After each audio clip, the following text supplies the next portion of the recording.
Rita McGrath.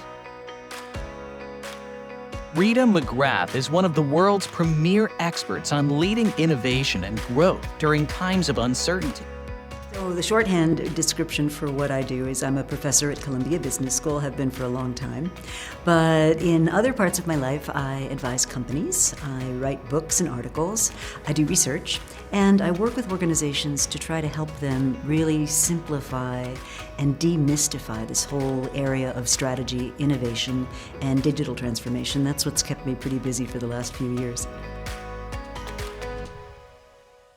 So perhaps three lessons for this moment. I think we're in another one of those pivotal moments. We're in this transition, as I spoke about yesterday, from a world of petrochemicals and mass markets and globalization as we knew it, to something new. And what got us here won't get us to the future. So I think that's the first point. You may remember Y2K, that thing, the world was going to end. And so the big moment, the big year 2000 happens. What happened? Nothing happened. Why did nothing happen? It's because we took that early warning, the thing that Aidan mentioned, that leading indicator of what could happen, and we actually took it really seriously. And that's a sort of a metaphor for where I'd like us to go today, which is what are the early warnings and leading indicators we could look at? And if you look at where we've been the last 10 years or so, there are definitely moments where these bubbles get created. Now, in a bubble, most of the participants in the investing class will lose their shirts. We know that.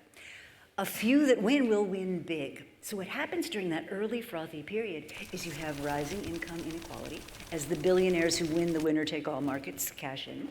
You have the bulk of people who are still operating under the old regime beginning to find that their lifestyles are getting worse, they're getting paid less relative to the cost of things, because the old regime, which in our world is the regime of petrochemicals, mass markets, mass production, that sort of economy which worked really well.